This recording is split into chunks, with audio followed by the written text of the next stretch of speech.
The rail yards at Harrisburg, Pennsylvania, one of the nerve centers for freight traffic in the northeast United States.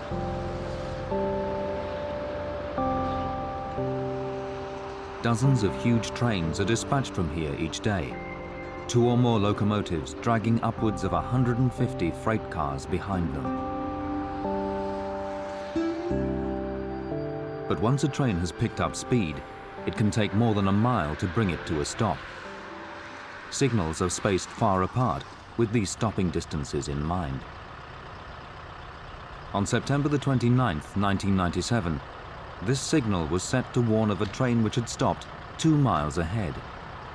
But the signal was ignored by freight train PIB-8. Well, when PIB-8 came around the bend, of course he was on the other track. He expected the track ahead to be clear. There were 5 light engines stopped here in front of the home board.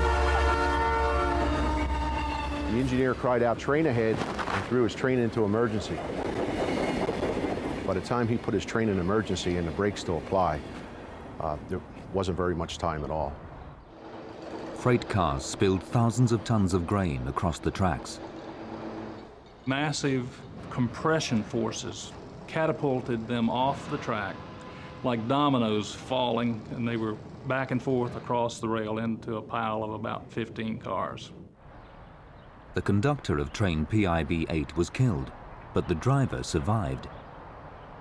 Tests showed that signal 1061E had been programmed to display red. The driver's story seemed unbelievable. He perceived it as a yellow over green. So we were very surprised because we were believing that, hey, he doesn't really know what he's talking about. It could have been put down to a tragic human error, but investigators didn't close the file. Something about signal 1061E bothered them. They ordered another train to run the route to test the driver's story. They perched outside the train cab and watched intently. As we got closer, it was amazing. You were seeing flashes of green and flashes of yellow into a signal that should not show green or yellow at all. The driver had been telling the truth. But how could a red signal shine yellow or green?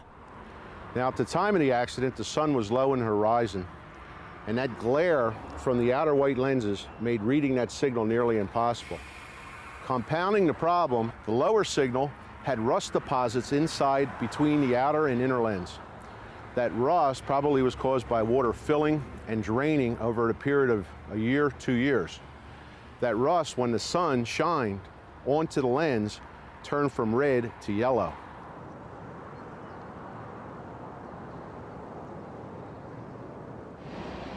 On Conrail alone, after this accident, they looked at 9,556 signals and found 55 that were defective.